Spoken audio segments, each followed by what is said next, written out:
अरे तमाया के बजरिया हो, अरे माया के बजरिया हो, गुजरिया जइबू छोड़ के। माया के बजरिया हो, गुजरिया जइबू छोड़ के। माया के बजरिया हो, गुजरिया जइबू छोड़ के। हो गुजरिया जइबू छोड़ के। हो गुजरिया जइबू छोड़ के। माया के बजरिया हो, गुजरिया जइबू छोड़ के। माया के बजरिया हो,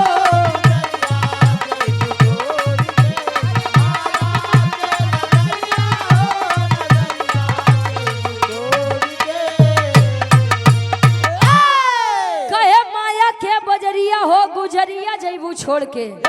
और हमारे बड़े भाई आप एसपी यादव जी, आपके द्वारा 201 रुपए का सम्मान, बहुत बहुत धन्यवाद। आशीर्वाद के चारी कीमत से अपनी कला में कामयाब रहे। वाह इस संसार में डब्लू गुरु जी हाँ जी जले ई शरीर में जान बा, चले भैया ये माई है, ई बाबू है, नी मौसा है, मौसी है, हाँ वो ई मौसा बुआ है, नी फूफा है। वाह कहो गुरु जी हाँ जी आदमी कितना जने यहाँ खाली आदमी के देख के आजकल सोई जाते हैं। हाँ कहो गुरु जी हाँ जी ए भैया इतनों में आदमी उपस्थित हो है, खाना बढ़िया लाग होई तो ठीक बा, आ तनी से अगर कुछ यार बाहर हो गए होई हाँ कहीं यार सब तो बढ़िया रहे, लेकिन कचौड़ी तनी से टाइट हो गई। वाह बाकी सब चीज एक नंबर के रहा।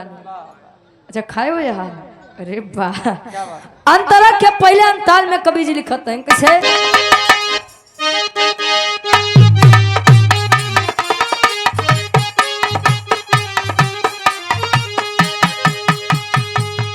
अलका इंटरप्राइजेज की तरफ से 51 रुपया, बहुत बहुत धन्यवाद। एसपी यादव भाई हमारे 201 रुपए का सम्मान। 184 भटक भटक के मानो मिला बतनवा हो, मानो मिला बतनवा ये भैया, मानो मिला बतनवा हो, मानो मिला बतनवा ये भैया, मानो मिला बतनवा हो। जय दिन पाती आई पिया के,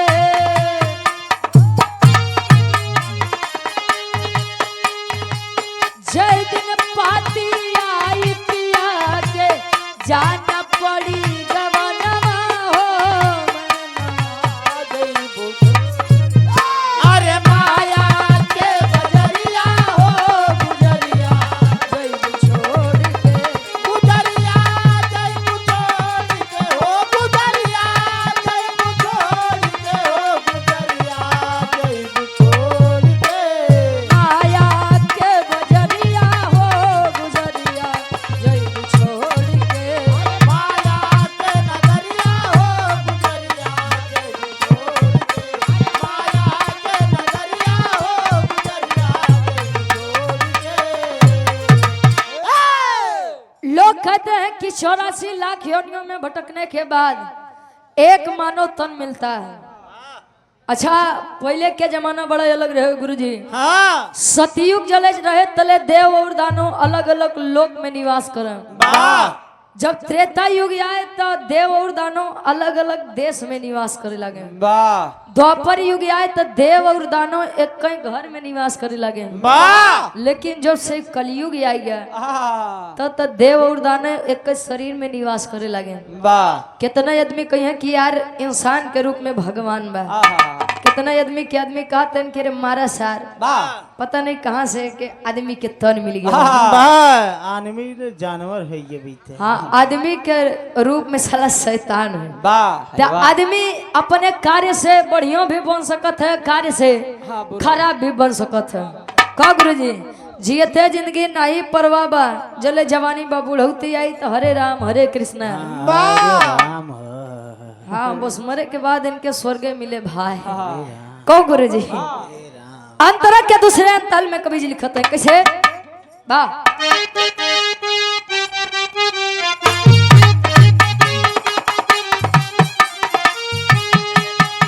और ये बड़े भाई हमारे गिरधारी यादव जी मदारी से आपके द्वारा 100 रुपये बहुत बहुत धन्यवाद।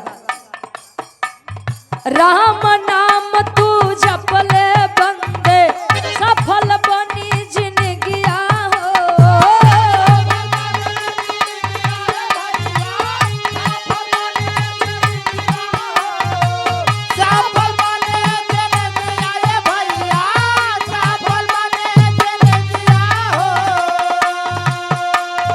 गुरु में नेह लगा ले बंदे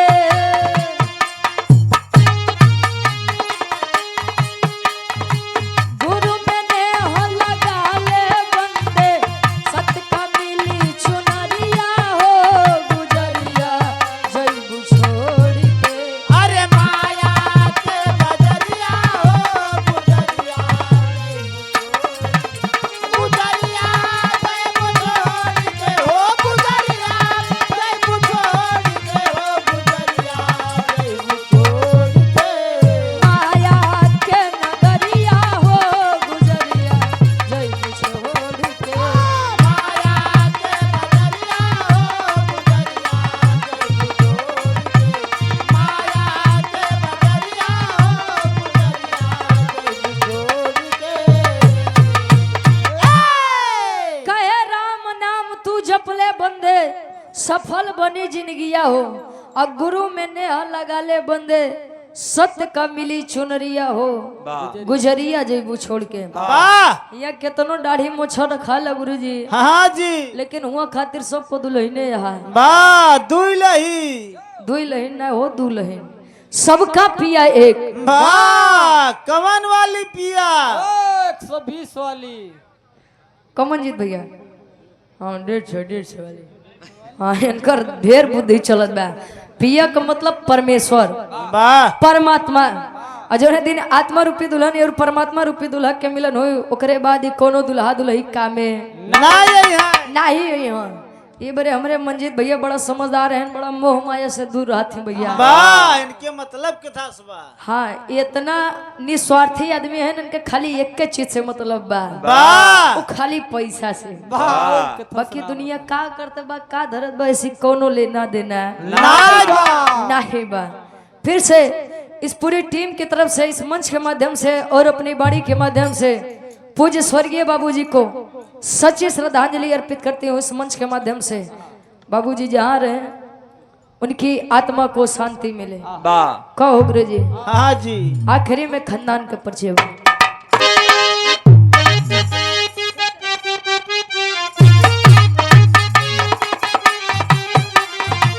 और यहाँ बड़े भाई गिरधारी यादव जी मदारी से 100 रुपया अलका इंटरप्राइजेज 51 रुपया बहुत बहुत धन्यवाद। गुरु बिहारी गुरु गणेश जी स्वर्ग की राह तकाए हो।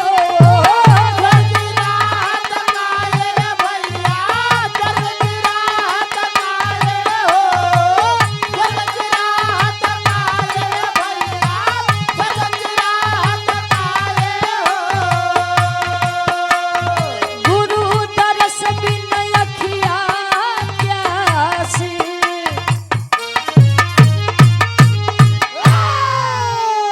अरे गुरु दरस बिन अखिया प्यासे तरुचि नैन निहारे हो गुजरिया जैबू छोड़ के। अरे माया के नगरिया हो गुजरिया जैबू छोड़ के। जियो।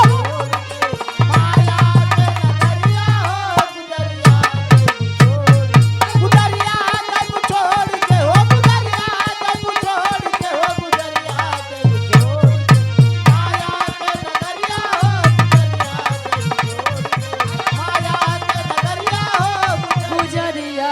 जैबू छोड़ के।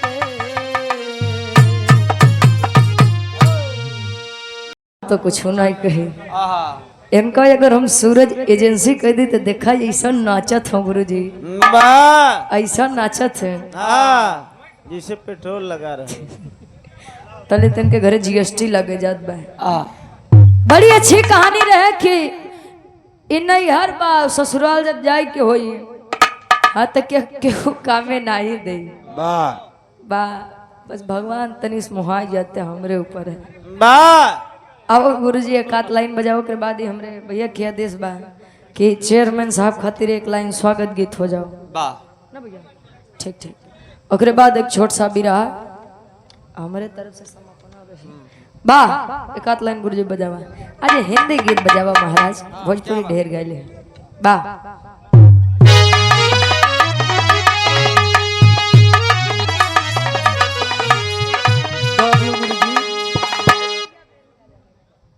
बा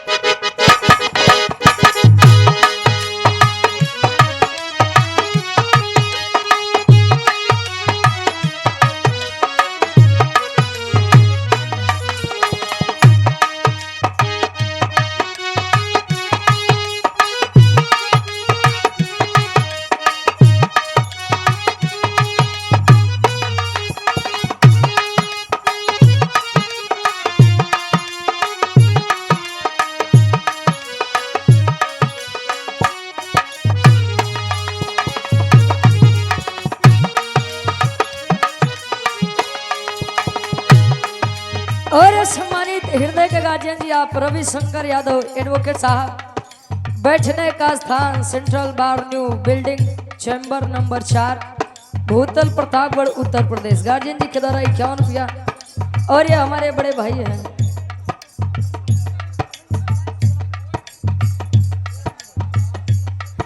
लइका कहे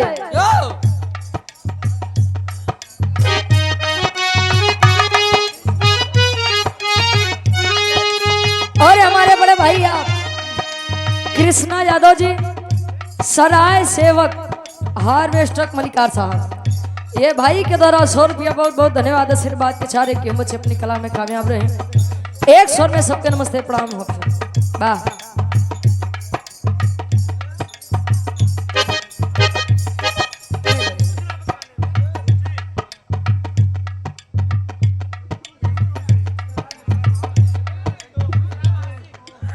सराय महासिंह से आप पिंटू सिंह भैया हमारे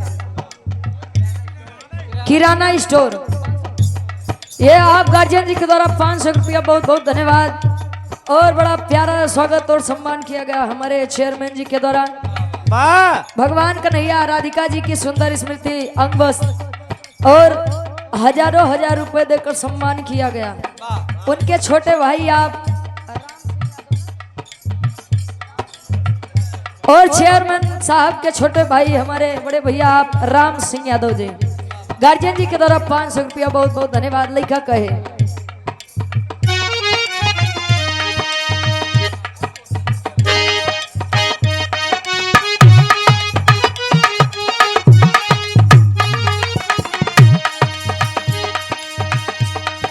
नवजिया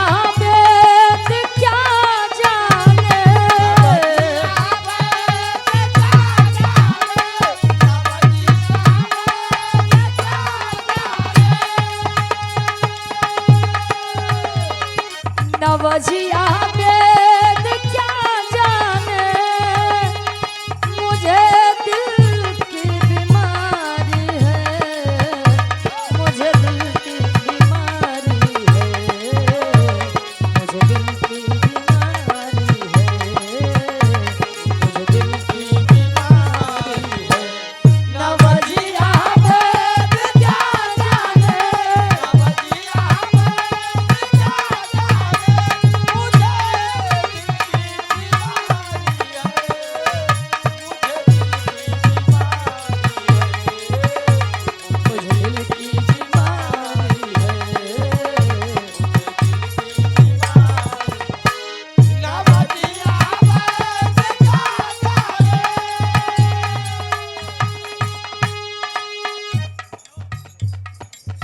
चेयरमैन जी क्या पूजनीय जीजा जी जोगवापुर से आपके द्वारा 100 रुपया बहुत बहुत धन्यवाद।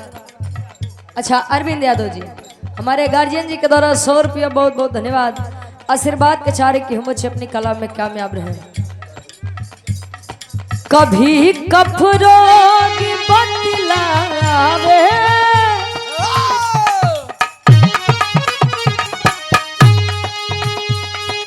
कभी कफरो की बतलावे कभी तासीर गर्मी की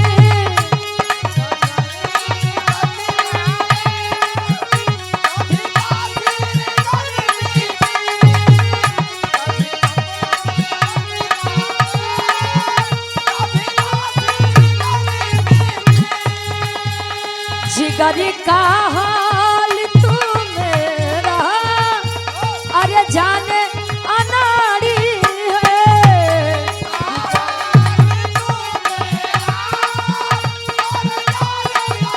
वाह!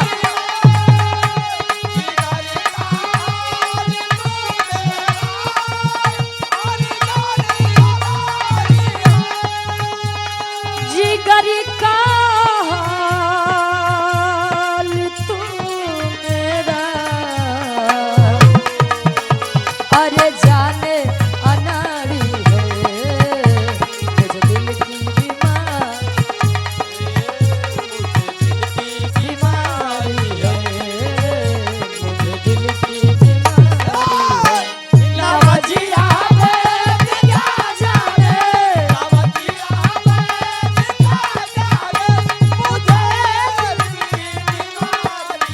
मुझे दिल की बीमारी है मुझे दिल की बीमारी है मुझे दिल की बीमारी है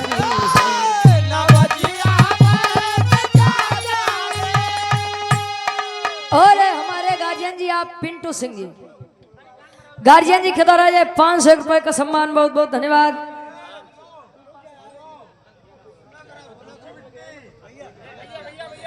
अखिल सिंह पिंटू भैया हमारे आराम से भैया।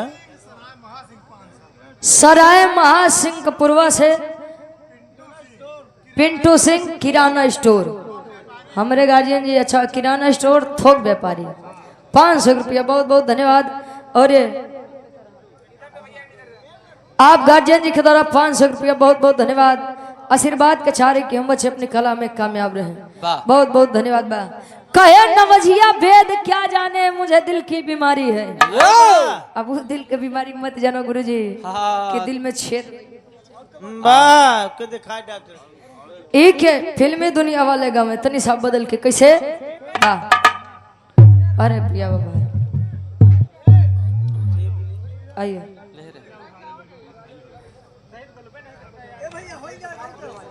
नहीं बस भैया आराम से आराम से। धीरे धीरे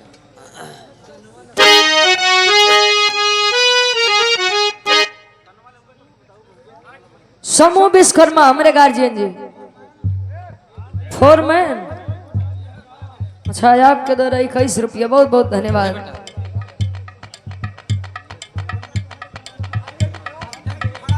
नीरज सरोज भैया हमारे फरमाइश बार राजा हो तो कैसे मनाई वाह हमारे चेयरमैन जी के मलकिन के भी है आदेश रहे वाह बारे राजा हो तो कैसे मनाई आपके द्वारा 200 रुपया बहुत बहुत धन्यवाद एक के बाद हो जात बा कहे लइका कहे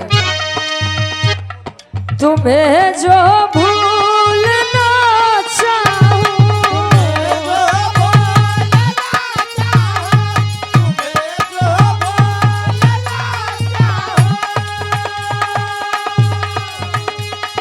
तुम्हें जो भूलना चाहूं न जाने क्यों मेरे दिलवर मुझे तुम याद आते हो मुझे तुम याद आते हो मुझे तुम याद आते हो तुम्हें जो भूलना चाहूं तुम्हें जो भूलना चाहूं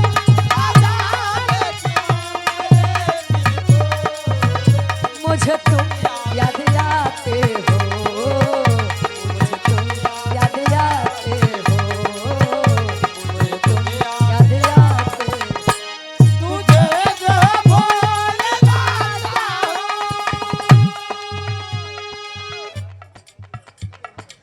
चेयरमैन साहब जी की आप पूजनीय जीजा जी आप राजकुमार यादव जी जदोपुर से आपके द्वारा 100 रुपया बहुत बहुत धन्यवाद आशीर्वाद के चारे अरे जोन बताइए भैया वो बताओ भाई शांति से बोला जा। धीरे धीरे धीरे धीरे। विनीत यादव भाई हमारे चेयरमैन साहब जी के आप सुपुत्र हैं, लड़के हैं। आप भाई के द्वारा यह 200 रुपए का सम्मान बहुत बहुत धन्यवाद। आदेश गुरु जी राजा हो तो कैसे मनाए। वाह अब ये एक लाइन बजा लो, उसके बाद चेयरमैन जी के सम्मान में एक लाइन, फिर एक छोट सा बिरहा हो जाओ। वाह अब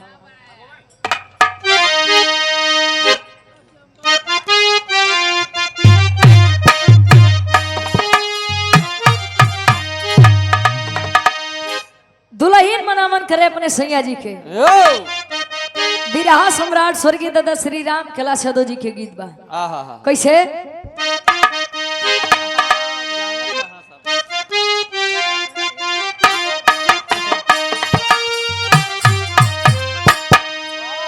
राजा हो तो कैसे मनाए, राजा हो तो कैसे मनाए, राजा हो तो कैसे मनाए। अरे रतिया में हमरे न लागयूं भाई। सूरज जी फिर के खिचड़ी खियाओ बंद कर दे, बड़ा नुकसान कर दे। कब गुरु जी हाँ फ्री उरी चीज वैसे भी क्यों हजम नहीं होता, खास कर तो हमारे तो बिल्कुल नहीं हजम होता है। अरे तो तोरे हुए भैया तो हर बात ये लग आदत पड़ गई। अरे रतिया में हमरे न लागयूं भाई, दुल्हा हो तो कैसे मनाई, दुल्हा हो तो कैसे मनाई, दुल्हा हो तो कैसे मनाई। अरे रतिया में हमरे न लागयूं भाई, रतिया में हमरे न लागयूं भाई, दुल्हा हो तो कैसे मनाई, दुल्हा हो तो कैसे मुआए। मुआवा नहीं पहले मनावा। विनय यादव भैया हमारे आपके द्वारा 100 रुपया बहुत बहुत धन्यवाद। मोतीलाल चौधरी जी सभासद वार्ड नंबर 2 से आप गार्जियन जी के द्वारा 500 रुपया बहुत बहुत धन्यवाद। आशीर्वाद के चारे के हम बच्चे अपनी कला में कामयाब रहे। आर्यस टेंट हाउस प्रोपराइटर अभिषेक भाई हमारे, रवि सेठ भाई के द्वारा ये 100 रुपया बहुत बहुत धन्यवाद। राम सिंह यादव भैया हमारे नागापुर से 100 रुपया बहुत बहुत धन्यवाद।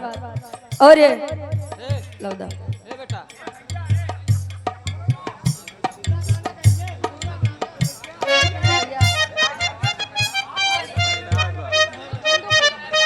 आदर्श सिंह भैया हमारे हिंदूपुर से आपके द्वारा ये सादर 200 रुपया बहुत बहुत धन्यवाद।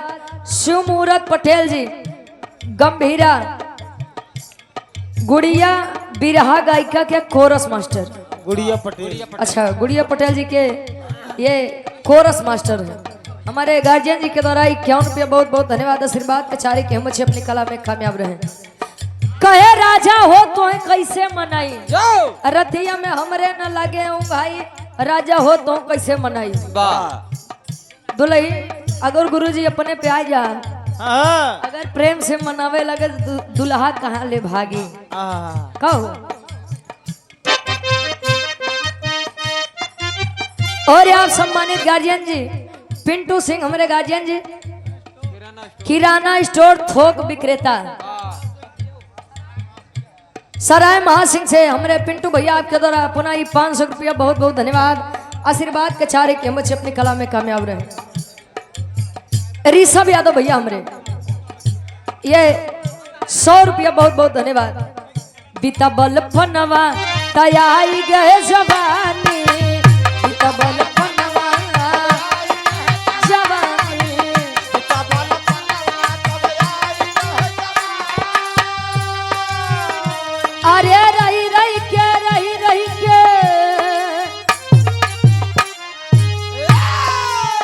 ले लो मंजित भैया कस कोरोना आवत बका भैया।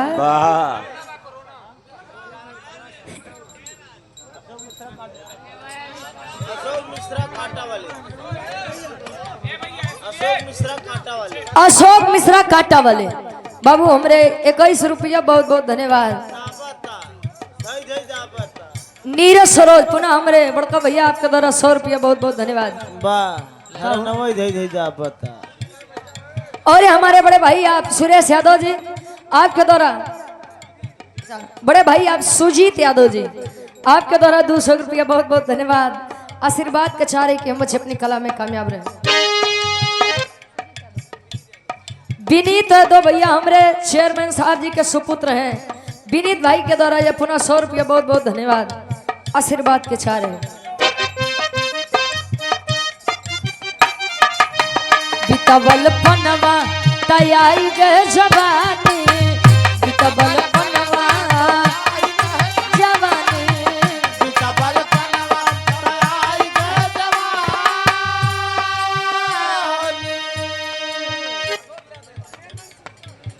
और गार्जियन जी आप चेयरमैन साहब जी की बहन की तरफ से हमारी गार्जियन जी आपके द्वारा 100 रुपया बहुत बहुत धन्यवाद। इस भाव को सम्मान है। अरे रही रही के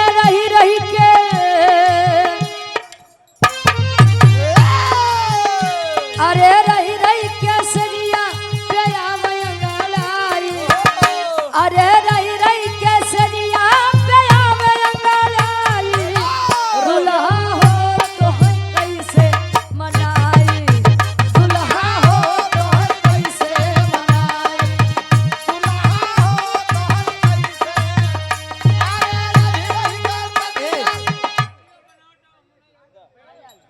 भाईलाल चौकीदार साहब 20 रुपया बहुत बहुत धन्यवाद। विनीत यादव भैया हमारे चेयरमैन साहब जी के सुपुत्र हैं, आप भाई के द्वारा 100 रुपया बहुत बहुत धन्यवाद। पृथ्वीपाल बगियापुर, पृथ्वीपाल भैया हमारे बगियापुर बगियापुर से 21 रुपया बहुत बहुत धन्यवाद। आशीर्वाद के चारे के हम बच्चे अपनी कला में कामयाब रहे।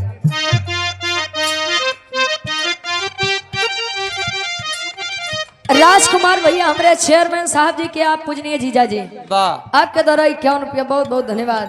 आशीर्वाद के चारे के हम बच्चे अपनी कला में कामयाब रहे। ऋषभ यादव भाई हमारे 51 रुपया।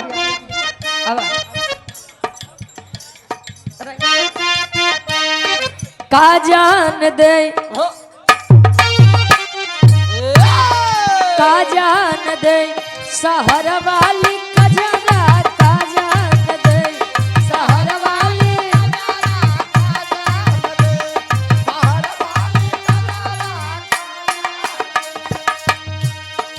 आन के बलमुआ के सहज पसुताव, आन के बलमुआ के सेज पे मुतावन, आन के बलमुआ के सेज पे मुतावन। आन के बलमुआ के सहज पसुताव, अरे अपने बलम के बिछा दे गोनरा, अरे अपने बलम के बिछा दे गोनरा, का जान दे शहर वाली कजरा, का जान दे शहर वाली कजरा, का जान दे। और पुनः हमारे धर्म के बड़े भाई सुजीत यादव जी आपके द्वारा 100 रुपया बहुत बहुत धन्यवाद। राम सिंह भैया हमारे 100 रुपया बहुत बहुत धन्यवाद।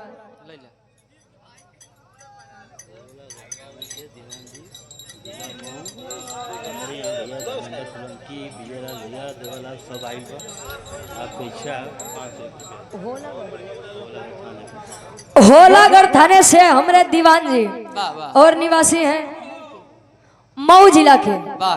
ये गार्जियन जी के दरवाजे पर धर्मेंद्र सोलंकी, देवालाल, विजयलाल यादव गुरु जी सबका आगमन हो चुका है, खाली हमार देरी पर हमारे दीवान जी के द्वारा इस सुंदर माला 500 रुपया बहुत बहुत धन्यवाद। आशीर्वाद के चारे कि हम बच्चे अपनी कला में कामयाब रहे। वाह एंट्री जल्दी हुई। शिवम भाई आज के बाद मन की नहीं चले है। हाँ राजेश यादव ऑर्गेनाइजर ये अहिर रेजिमेंट आपके द्वारा 51 रुपया, बहुत बहुत धन्यवाद।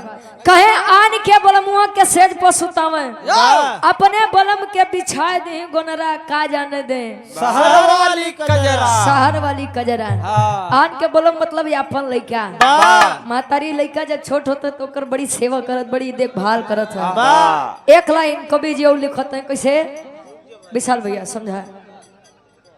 अच्छा तू ही समझ बे, वो तो कह देबे नहीं करियो। अब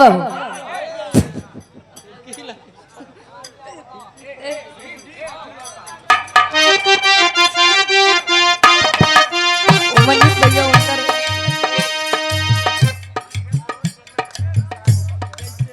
नीरज सरोज भैया हमारे चेयरमैन प्रतिनिधि सराय भोपत से आपके द्वारा 100 रुपया, बहुत बहुत धन्यवाद। अखिल सिंह पिंटू भैया हमारे इस भाव का सम्मान 100 रुपया, बहुत बहुत धन्यवाद। बलम के बांगुड़ बबिलन वाह ठीक है। हाँ हाँ आन के बलमुआ से हंसी हंसी बोले, आन के वाह अरे वाह।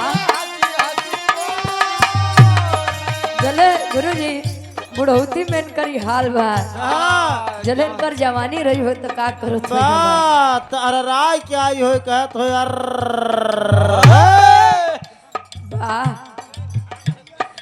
आन के बलमुआ के सेज पसुतावे,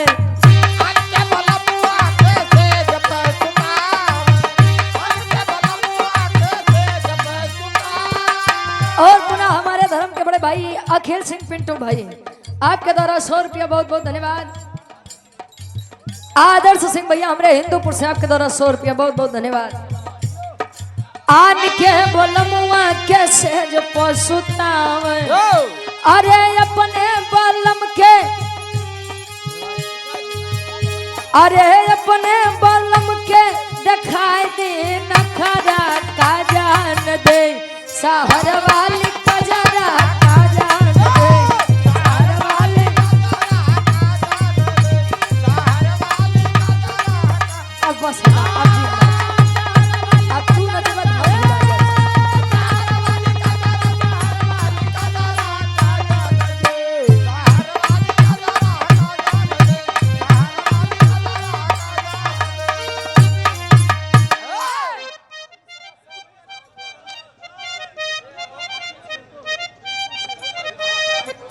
अखिल सिंह पिंटू भावी सभासद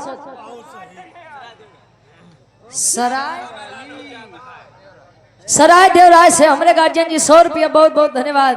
अब जिन नाचा बाऊ नहीं तो हम कुल भूल जाबे। हाँ अब मत ही नाचा, तार नाच देख के तो हम। अरविंद यादव भैया हमरे 51 रुपया, बहुत बहुत धन्यवाद।